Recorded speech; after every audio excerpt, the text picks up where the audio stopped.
It's a Saturday morning, and I'm at my home in Kibbutz Nahal Oz. It's a small community of 450 people that is situated 800 meters from the border with Gaza. My wife and I live there with our two daughters. We have a 3.5-year-old and a 2-year-old at the time. And at 6:30 in the morning, there is a barrage of mortars coming from nearby Gaza.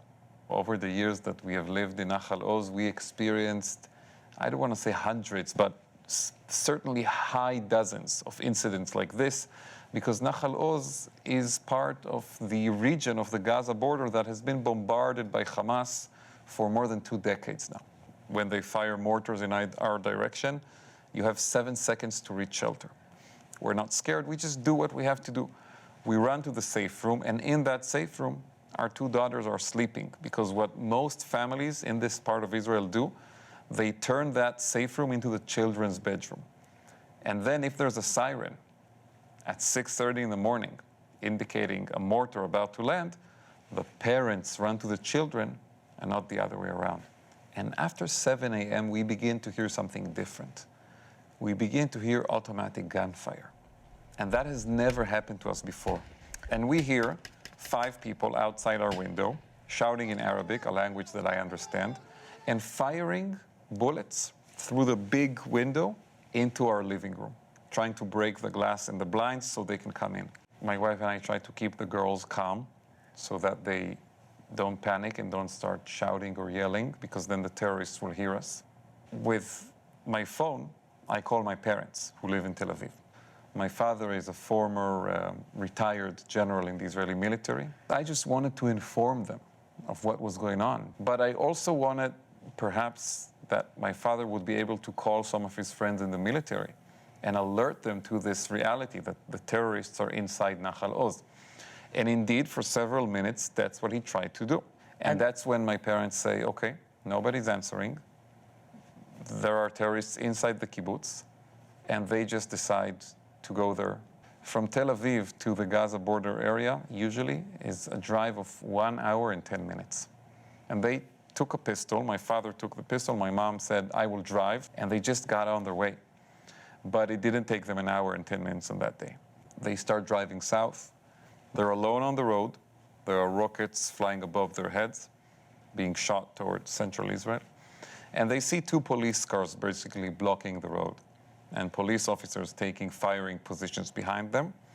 And a bit in the distance, a white pickup truck with terrorists on it firing back toward the policemen. And suddenly, from this little ditch next to the road, a couple jumps in their direction.